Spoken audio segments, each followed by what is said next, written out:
Camera आणि एक stand हातामध्ये घेऊन निर्भीडपणे रोखठोक प्रश्न विचारणाऱ्या पत्रकारांची इतकी भीती वाटते। उद्योगपती गौतम अदानी यांच्या विरोधात लिहायची कोणाची हिंमतच होऊ नये किंवा त्यांचं नावच कुणाला घेता येऊ नये अशा पद्धतीची तयारी या देशात सुरू झालेली आहे। दिल्लीतल्या एका स्थानिक कोर्टानं रोहिणी कोर्टानं दिलेला निकाल हा अतिशय चमत्कारिक आणि एकतर्फी आहे आणि या निकालाचा आधार घेत मोदी सरकारच्या माहिती आणि प्रसारण खात्यानं पत्रकारांना नोटिसा पाठवायला सुरुवात केलेली आहे।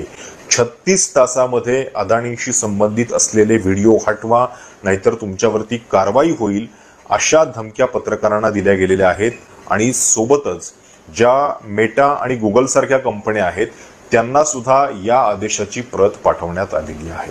ज्या उद्योगपतीकडे सगळ्या देशातल्या उद्योगांची जवळपास मालकी आलेली आहे, ज्यांच्या हातामध्ये देशातला मीडिया आलेला आहे, त्यांची स्वतःची एक माध्यम संस्था आहे, त्यांना केवळ एक कॅमेरा आणि एक स्टँड हातामध्ये घेऊन निर्भीडपणे रोखठोक प्रश्न विचारणाऱ्या पत्रकारांची इतकी भीती वाटते। आणीबाणीच्या काळामध्ये सुद्धा हेच झालेलं होतं। जेव्हा प्रमुख माध्यम संस्थांनी गुडघे टेकलेले होते तेव्हा काही मोजके पाठीचा कणा असलेले पत्रकार आणि संस्था अशा होत्या जे त्यावेळी लढलेले होते आणि आता सुद्धा तेच होताना दिसतंय।